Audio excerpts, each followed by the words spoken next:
Hello and welcome to the Villa Park podcast on what is an historic day. And to celebrate, I have two legends, the Fowler legend, George. How are you doing, my friend? Hello, boys. How you doing? Great to see you. Great day today, and yeah, this should be fun. It will be, mate. It will be. And Kev, my Hello, mate. trusted partner. How are you doing, mate? You must be buzzing as well. Buzzing, mate. I can't believe it. I was saying just like out loud to my kids, like, my God, I've never seen Villa ever win because Man United home, and there's guys full on grey heads of hair turning around saying, "Me neither, me neither." I was like, wow, yeah, what a day, Yeah. what a day. Oh, we're going to get into it, but I mean, if we said yesterday, didn't we? We said if Emery wanted to cement himself into Villa history, all he needed to do was get a result today, and he's managed to do it somehow by hook or by crook. He's managed to do it. Well, actually, not by hook or by crook, but we get into that. But yeah, he's absolutely managed to do it. Positives, mate, isn't there? Real positives from that, because if you look at I was saying to someone after the game, we could lose every game to the end of the season now, and he could get sacked, and it could be a horrendous spell. But he'd still be the guy that broke the Man United at home hoodoo, no matter what. So yeah, no one can take that away from him. No one can take that away from him. So yeah, I was going to say, do we get a trophy for this? Not quite. I mean, Gabby was annoyed with Leeds celebrating like they won the Champions League yesterday after coming back from 3-1 down or something to win. Yeah. I don't know what I mean. I imagine he was just sat on his hands today then, because I wouldn't have thought he would be celebrating today then, would he? If he wasn't angry at Leeds. But yeah, I mean, you've got to celebrate that, haven't you? Go. Absolutely. So yeah, let's get into it. George, obviously the starting lineup. We kind of tried to predict what we thought the starting lineup would be. Obviously came out an hour before kickoff. Was there any surprises for you in that starting lineup, or were you kind of, fairly, was that fairly normal for you? In terms of what he went with: Martinez, Cash, Konza, Mings, and Dean at the back, Ramsey, Dendoncker, Louise, Buendia, Watkins, and Bailey. Yeah, it was well, so it wasn't a strange one. It was strange for us, really, with having Emery in there. He could have looked at it two ways. He could have done an Aaron Danks and thought, they've just been battered last week. I've got nothing to lose. I'm just going to pick what I want to pick and hope I get a new manager bounce. Or he could sort of think, be a bit more sensible here and stick to what, stick to the players that have been playing with each other most of the season. And I sort of think he kind of, because we didn't know about the Coutinho injury at all, did we? So obviously that ruled him out. So I guess really that team kind of did really pick itself. Absolutely. I know you weren't too far off it. I believe, Kev, I know you had Bednarek in for Konza, maybe Cash out, but I don't know if you were too far off it. No, I don't. I thought he'd want the energy of Ramsey, which obviously we saw today. I think I put Coutinho in rather than Buendia, but I think Coutinho had been fit, maybe would have played, obviously. So that, so yeah. Although I did have Ings instead of Watkins, I don't know. Maybe I was actually quite far off it. I can't remember. But I just think like Dendoncker in there, Louise in there. Yeah, I had Habib Bay at right back, didn't I? Carlos Cuellar on the left wing. No, I wasn't. Do you know what? I thought he might have made a couple more changes, but I'm hoping he's seen the best of what he's seen in training, and he's picked a team based on what he's seen. I hope. Yeah, I mean, he has said as well, lads, that they are all on trial almost. So we might even see a couple of obviously. Well, we're going to see a different lineup on Thursday. Obviously, on it, one or two players are cup tied.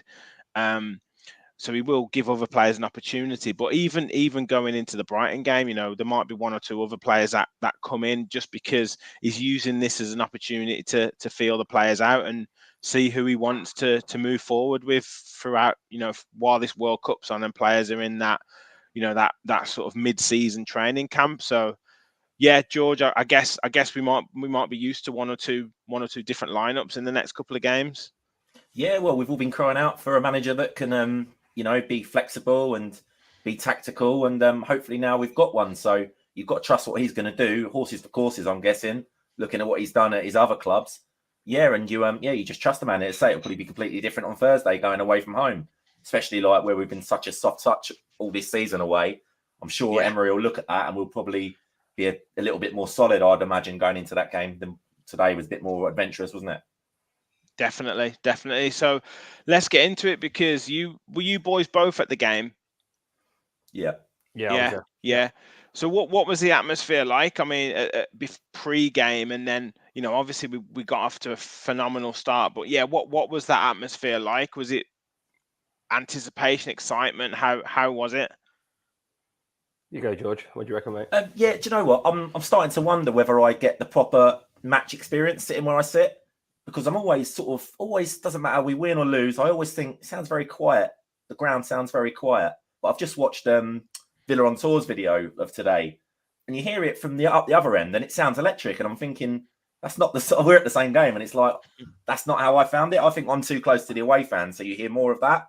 But obviously it wasn't bad. It was. I think there was a lot of, even at 2-0 where we were, I think just the history of this game, you're never safe against United. And I think everyone just felt like we were waiting for the inevitable comeback from United. But, George, obviously it never come. And towards the end of the game, when the game was finally sort of safe, you felt everyone just think, yes, we've done this. We can go for it now and have a bit of a party. George, I put a little stopwatch on my phone for the 6 minutes, right? And when they got a corner, there must have been only about 90 seconds left, about a minute left. And I thought, shit, if they score here, it'll be 3-2 and they'll be straight at us. I was still worried with like 90 seconds left. Oh, such a bad thing, isn't it? So bad, been a bit of fun. We've been tortured, though, for years, boys, haven't we? So it's not our fault. Absolutely. Yeah. Absolutely. Before I get into the goals, we've got some great comments coming in already. So let's go through some of them. So Gaza is in the house. Come on. And he said, told you we'd win 3-1. I don't think it was. I think it might have been the other way around, Gaza. But yeah, we'll let you off. We'll let you off, mate. Gary's joining us. Can't even believe we won. 27 bloody long years, guys. We'll get into that in a bit. Rachel, I'm so glad I was wrong in my prediction. We want the Great Dane. Say we want the Great Dane. I can see a foot there. I don't know what's going on. He's lying down the sofa. So if you want to have a little look at him, there you go. He's lying down. Yeah, he's nice and quiet. Yeah, he's not going mad. He's worn out from the match, isn't he? That's what he is. He's exhausted. Yeah. A bit up and down, celebrating. Yeah, Eddie, good to see you, George. There you go, mate. You got your fans in the house already. Well, a big name smiles all around. Jam Jack's got a new song for Unai Emery. He's taking us to Wembley in the style of "Come On Eileen" by Dex's Midnight Runners. Original. I always like an original effort. Unai Emery. I like it. We never know. Might catch on. Yeah. Didn't see any of the game, Gary, but no Wi-Fi. But so happy with this. We will hopefully be able to talk you through it. So yeah, we'll describe it because we've got two of the lads who were at the match, watched it live. Definitely can't wait for match of the day. Is Eddie your is Eddie in your family, mate? Because he says your stuff. I might have told him today to do this. He's a big drinker, Eddie. He's a big drinker. Yeah, Ross says, evening guys, biggest plus for me was scoring straight after break. Yeah, we're going to get onto that because some tactical nous was really good. We'll get onto that. But yeah, so talking about the sort of start of the game, what a start it was. But Man U started a little bit on the front foot, and then we kind of won the ball in the centre of the pitch, and some great link up between Ramsey and Bailey, and he's showing a real sort of assuredness in front of goal. Kev, lovely control with his left foot, and didn't really look in doubt when he's put it in the bottom corner. Yeah, I mean, it was a great finish, I got to say. I mean, how often do we slip a little ball through, into the front man, who is obviously where Bailey was, and then a calm, composed finish into the corner? I'm really, really struggling with Bailey. I'm either absolutely slating him, or I'm like, oh my God, he's got real potential. Look at him on the ball, he's brilliant. And I don't know. I feel like he's almost like Aston Villa personified, Leon Bailey, isn't he? Yeah.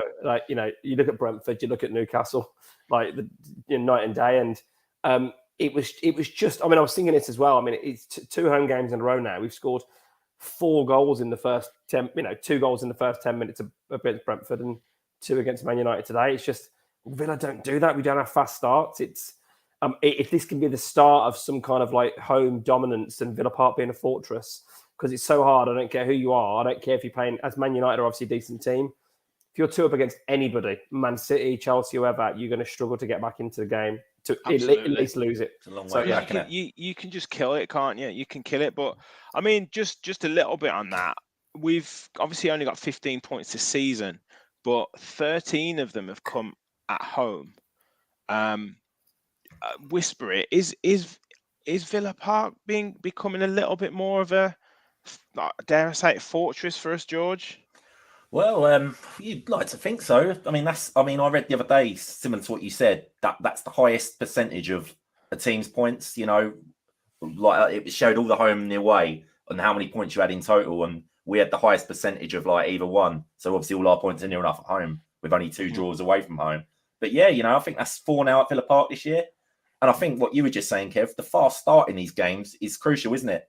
Because we're not falling behind like we used to all the time, and it being an uphill struggle and the fans against you and that horrible atmosphere you get at Villa Park. If you get in and out and at these teams early and try and get a lead yourself, we're getting a lot more success. So this is the way forward for me. It is a question I've got for you just quickly. If you think about the link though, we were shooting towards the whole end in the first half of both games. Do you think, you get the fans get on the back straight away? I almost think it helps out because all of a sudden there's boos going around and like, oh my God, you can't believe you've chosen to make us shoot against our favourite end in the first half. And it's worked in our favour. I'm wondering whether the Villa might start choosing that themselves. Maybe. And also, obviously, if you get a couple of good shots, I mean, thankfully, we've ended up scoring goals in the last 2 home games. But even a couple of good shots where the keeper saves it or whatever, and you start with good intent, gets the crowd on side, doesn't it? Whereas sometimes if you're kicking towards the north stand, almost like the whole tender waiting for the second half when Villa will really get going. I agree. It's just like setting the tempo, isn't it? And once you've got it started, it's it's a lot easier once it's started than before that. Absolutely.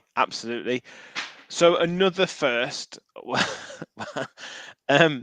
We scored directly from a free kick, lads. No, I think the last time, I'm pretty sure, I don't know if it was Aston Villa Stato or if it was, I think it's PGR Analytics, said the last time we scored direct from a corner was Benteke against QPR. This may be at home, I'm not sure, but it's certainly been a long time coming. Premier League. What a free kick it was.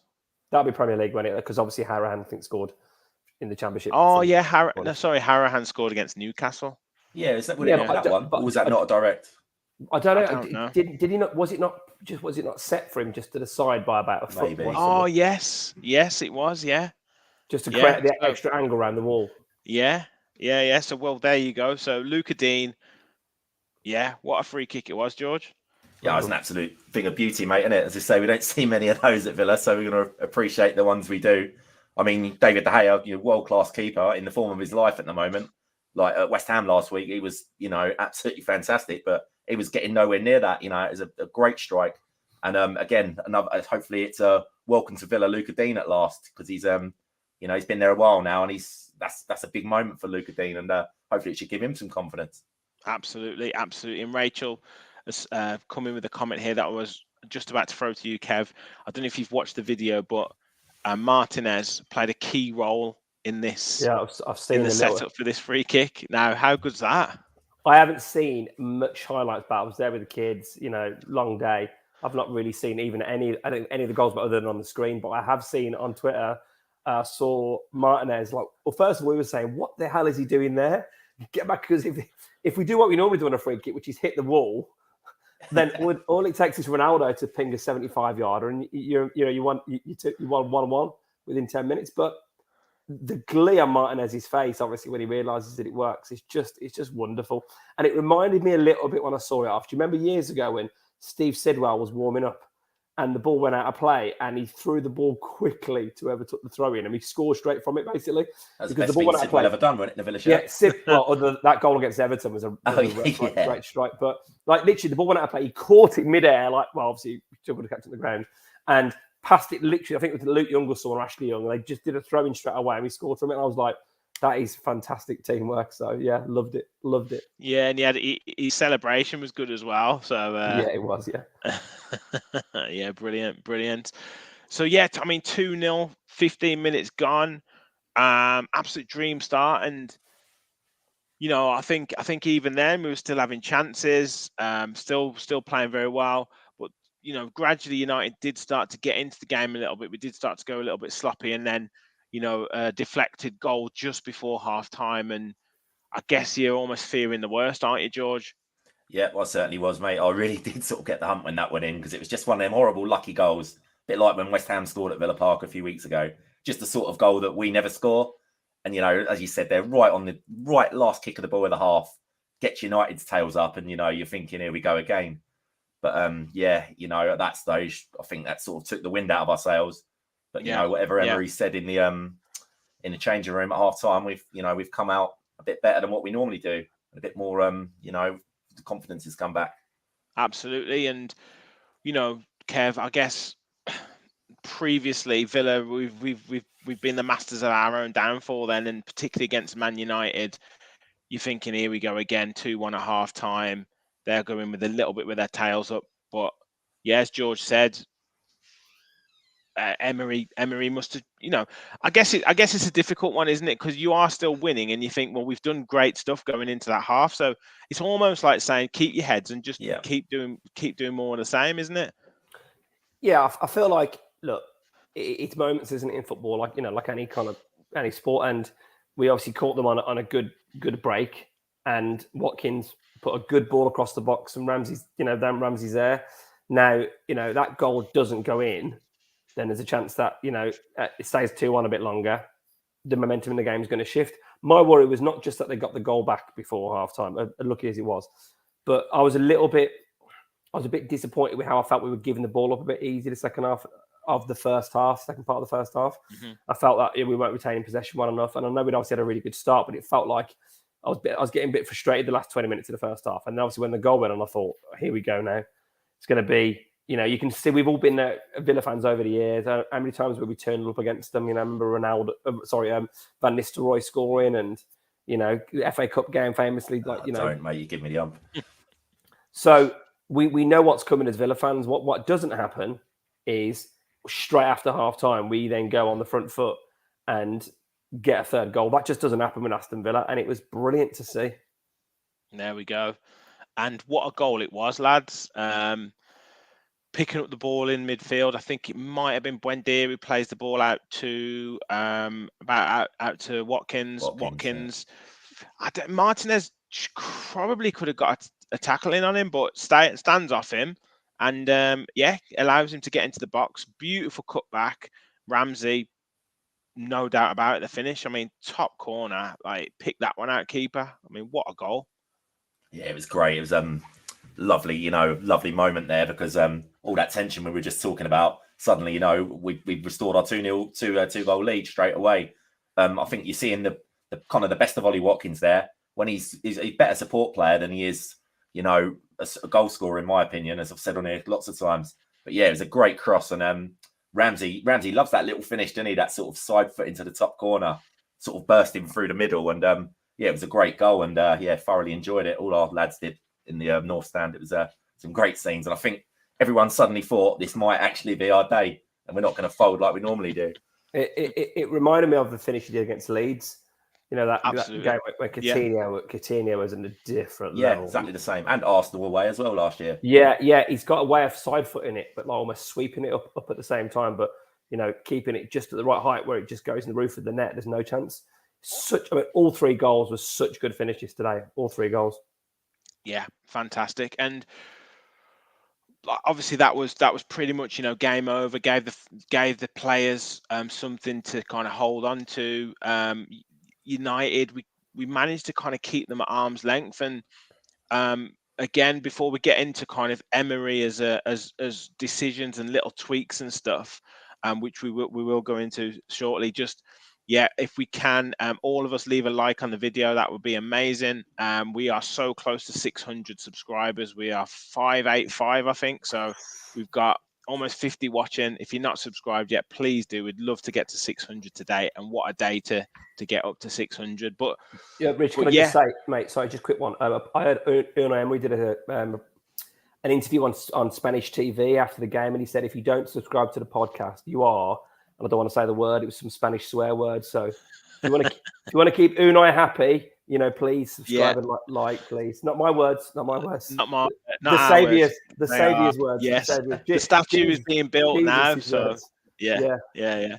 But I mean, I've put this picture up here of Unai with a frustrated Ten Hag, and Unai pointing to various players. And for me, without kind of throwing any shade at previous managers or anything like that, what I was so impressed by in that second half was, obviously we got the goal at 49 minutes, and there's a long time to go in that half. But what was so impressive was different tweaks to the formation, substitutions that came on that kind of shored things up. Players had clear instructions, but also we were still a threat at certain moments in that half. It was almost like players weren't like, sometimes you can throw on an extra defender and it kind of causes a little bit of chaos for you as a team. But everyone seemed to know exactly what they were doing. We were still well organised, and we were still a threat moving forwards, Kev. Yeah, absolutely. I mean, I think Ross hit the nail on the head earlier with it. It looked like a standard bottle job, but it felt like a proper manager knowing how to do something at half time. I think he's bang on the money, because they felt like there was a plan. And as much as, the goal, you could say, you're going to have chances, and luckily we scored. Obviously, that was great. But there was so many things going on.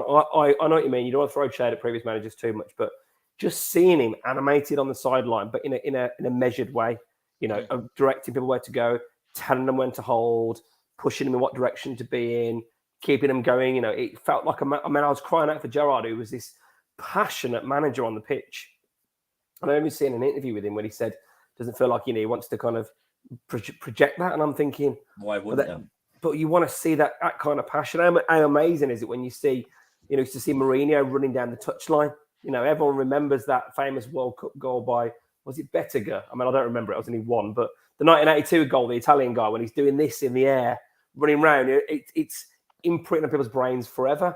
Like you want to see the passion on the sidelines. And I think that resonated with the players. Sometimes they didn't have it. So today they got it. God, did I see Dendoncker like almost like playing as a 10 at one point, like much further forward? No, I think that was also he did it with like 10, 15 minutes to go. He did a man marking job on Ericsson. So that was essentially Ericsson had to go deeper and deeper for the ball because he wasn't getting it, but Dendoncker just followed him around like a rash. So it's those little things. And don't get me wrong, it's not always going to work. It's not always going to come off, but it was just nice to see like players with clear instruction, but also in-game changes. Like Gary's mentioned there, it's always been the problem with Villa managers that in-game management has been poor. And it's just noticing those little things in the game that you're still a threat moving forward. You're not just sitting back, but you're just making it so much more difficult for the opposition to get through you. And I again, George, I don't know if you kind of saw that or that's hopefully a sign of things to come. Yes, mate, 100%. I mean, I guess that's what we're paying this guy $5 million a year for. He's a top manager. But, we've had it on here before with Sam, and I was always of the opinion that the players must know. The players have been playing football for a long time. They must have a good idea, but the manager, it is crucial, isn't it? A change of manager like this, and you can suddenly, the guy's been in the door 3 days, and we're playing football like that. That was nowhere to be seen under Steven Gerrard, or probably even before that. So it's fantastic, and let's just hope it can continue as long as as long as we need it to. Yeah, absolutely. I guess conversely though, I mean, we've United have been very impressed with Ten Hag and what he's done and how he's coached Man United, but he was almost like a lost soul on the sideline for part of the game today, mate. So it's like when you get even the best coaches in the world sort of thing, once they know a game's gone or or they're kind of getting outmaneuvered, they're almost just trying to wait for one of those famous magic moments to try and get themselves back in the game, isn't it really? Don't talk about magic moments. but what I mean is, it's like, he knew he was 3-1 down. He's waiting for a player to produce something to get them back in the game, to get the momentum, because whatever he was throwing at it just wasn't working. Yeah. Do you know what I also loved about it as well was, I was saying before the game to my mate I was sat with, I said, this Man United team are gettable at. They are and how many times have we played Man United over the years when they've been a top class team? Many. But how many times have we also played them when they've been beatable? And we still haven't managed to do it in so many situations. And it's just nice. We've been 2-0 up before. Yeah. I think, That's as I mentioned, times, where Makeda came on and scored. But what I'm saying, but that was still a good Man United team, elite Premier League winning Man United team. I'm talking in the last probably few years when we played them. We still, they've been there for the taking. Still, I've found, been getting beaten by other teams, and we've still been whipping boys at home. So it's just nice for us to do it. Absolutely. Yeah. Few stats just to round it off as well, and we'll get your man of the matches. So drop in the comments who you think your man of the match was for today. Obviously, in terms of match stats, obviously 1-3-1. Bailey, Luka Dean, Jacob Ramsey scoring. It's gone down to the Jacob Ramsey own goal, actually. That's a bit harsh, that. Yeah, it's a little bit harsh. 5 shots on goal, 5 shots on target for us, only 2 on target for Man United. 7 total shots for us, 4 total for Man United. Slightly higher possession for United than Villa. 3 yellow cards apiece. 5 corners for United versus 3 for Villa. More fouls for United. I was surprised that Martinez didn't get a yellow card, and then 2 saves. So, a fairly controlled performance from us, and we definitely carried the more threat, even though we had slightly less possession, lads. Wasn't that impressed with Man United today, really. I've seen a lot better performances from them at Villa Park over the years, but today they honestly, I think they're a better team without Ronaldo, and I think he hinders them. I know he's the greatest player that's ever been, but they don't function as well as a side. I'd rather have Rashford up front and Ronaldo on the bench if I was coming at it from a United perspective. Yeah. Little word for Tyrone Mings, Kev. Obviously kept Ronaldo very, very quiet. Yeah, he absolutely did. I thought the defence were all great, actually. And I also, on your point about possession, how many times have we had great possession stats this season and done absolutely nothing with it? Just slow, insipid, pass it side to side at the back. I mean, I was really impressed with actually how we kept it at the back on our terms to then break quite quickly. The amount of times we did it, we waited. It was a couple of quite risky things, but this is a hallmark of Emery teams. And then Martinez was clearly instructed to do a little diagonal over to either of the fullbacks, and we were away. And it happened quite a few times when we got attacks on that basis. So, I was impressed with everyone today, really, everyone. But I've got a clear man of the match personally. Yeah, and we seem to have.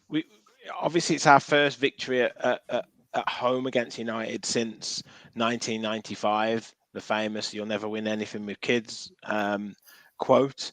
But last 3 Premier League games, we're actually unbeaten.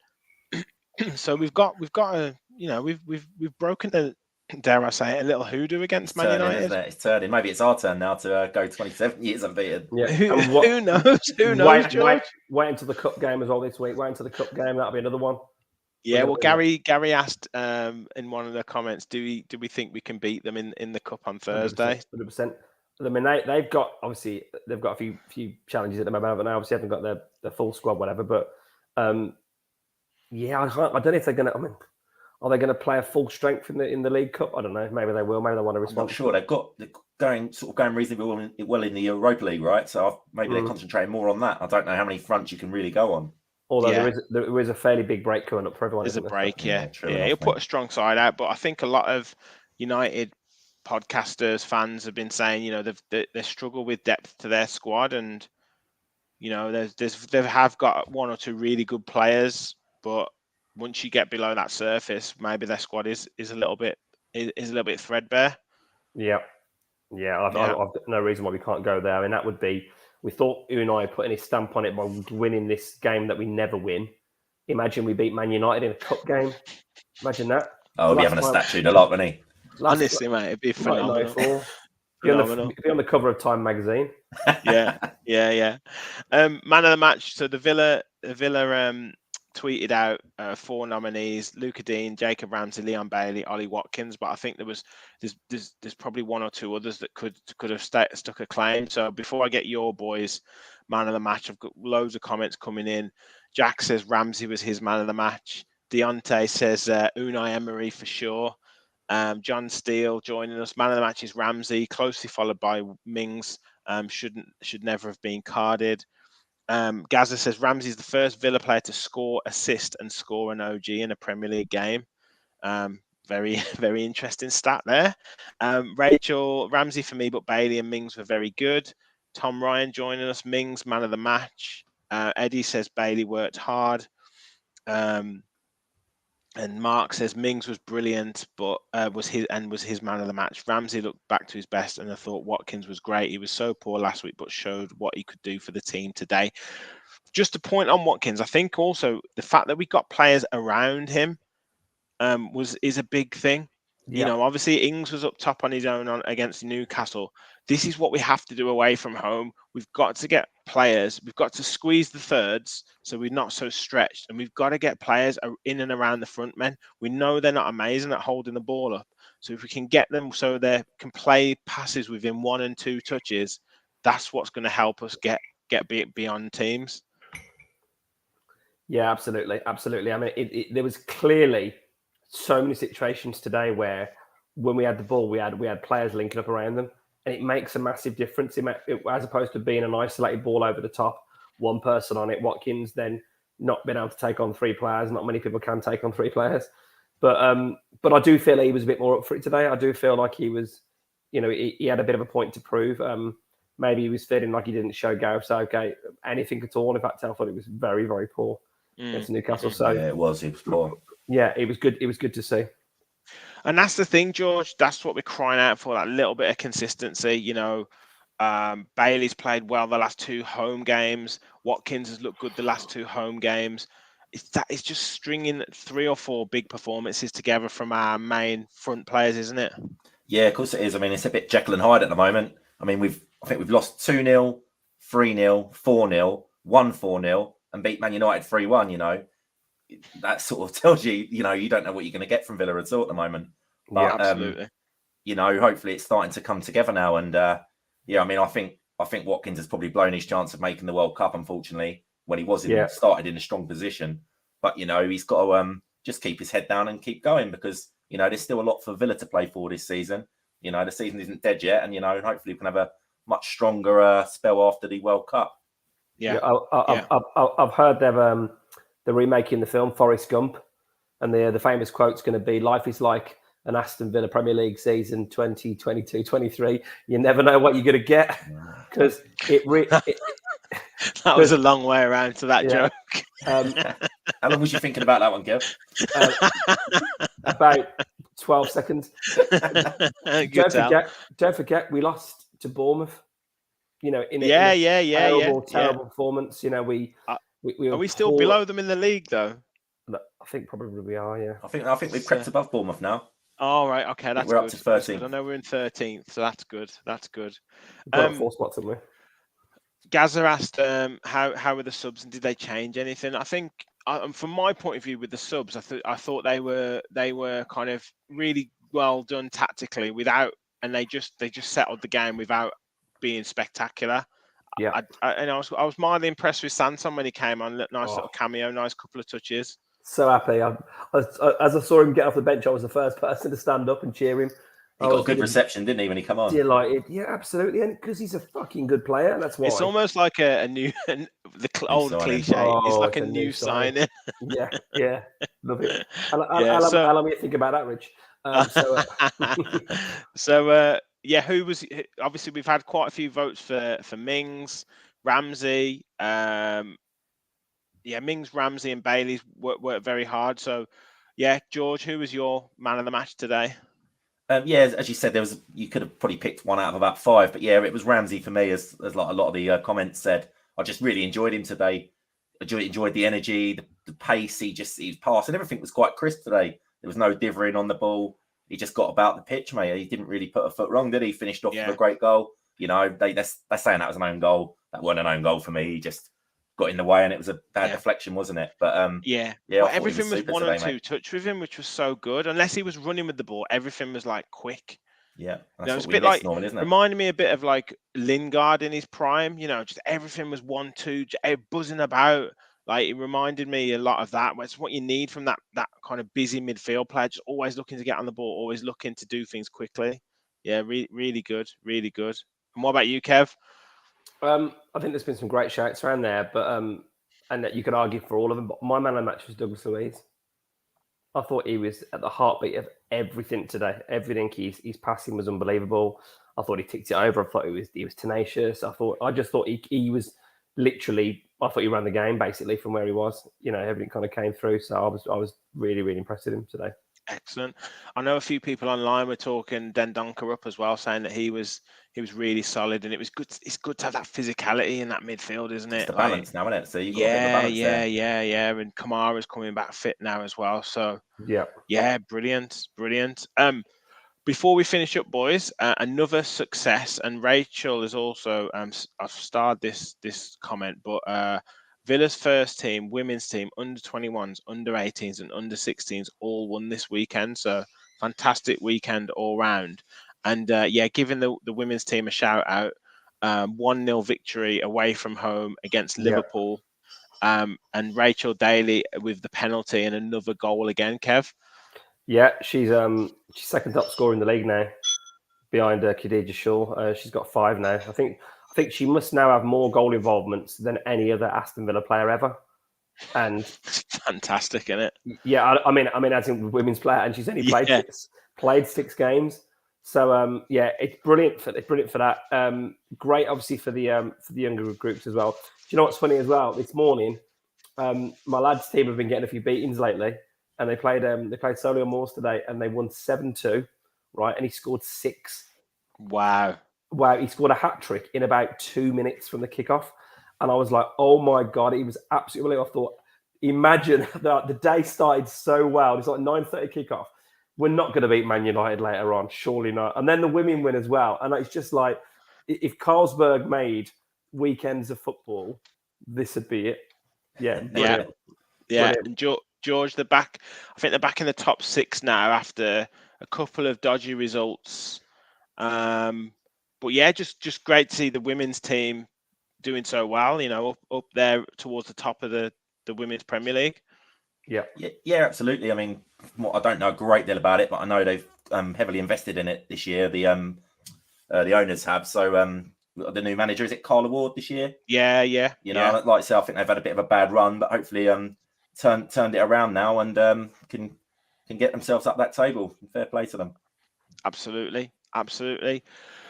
Lads, anything else from today's game that you wanted to shout out, or we fully satisfied with today's proceedings? I just wanted to mention you've obviously touched on it there with the Kamara and obviously Sanson. I was obviously buzzing to see, as I said, but we actually basically, if we took our whole midfield out today, Luiz, Dendoncker, obviously and Buendia, you could easily put in Coutinho, McGinn. You could put Sanson in, you could put Kamara in. We've got Carlos to come back in as well. Obviously, he's going to be a good signing. So, I mean, from a depth perspective, I just thought that was really noticeable today. Obviously we're lacking in wide areas. But, I just thought it was really good. If you think about it, we changed quite a lot of the midfield and it didn't affect anything at all, did it, when McGinn came on? You know, I just thought it was really good. Yeah, 100%. Well, we've got a busy week coming up. So make sure you keep your eyes peeled for our content. We will be doing plenty of videos. I know we've got a preview on Wednesday to come for the Carabao Cup game on Thursday, and then hopefully another positive match reaction Thursday night. Also, we'll have to bring in a match preview for the Brighton game. So yeah, check out. Make sure you check us out for content coming up in the week. Please, as I said before, Please, if you haven't subscribed already, drop us a subscription. We are so close to 600. If we can reach that tonight, that would be amazing. And always, as always, give us a like on the video. Just hit that thumbs up button. Lads, it's been an absolute pleasure. 27 years in the making. Rich, can I just say one more thing, mate, as well? Sorry. Yeah. Obviously, we've got to everyone. Obviously, everyone watching, listening, we've got a big break coming up with the World Cup. If anyone's got any ideas of things they want us to talk about, or shows they want us to do, or topics, or just anything at all, you just please pop it in the comments and let us know, because obviously we'll be trying to give you a bit of content through that. There's not many Villa players going to be there representing, so any sort of ideas or thoughts or fun things you might want us to talk about, let us know in the comments. Absolutely. I'll just say before you go, Rich, that Jacob Ramsey goal today, I think that changes our season. I really do. Well, I think I said it on the chat as it went in, just after it went in. If we don't score that and we end up folding today and it all goes down the pan, we've got a new manager, the morale's on the ground again. I just think the fact that we've conceded a goal, come out after the break, scored another one to win the game, I think now that could really change everything and get the players really believing in themselves and the project going forward. Great point, mate. Mate, that is a great way to finish the pod. Positive end. What a day. 27 years in the making. As always, thank you everyone for tuning in. And remember, we all follow the Villa. Night, everyone.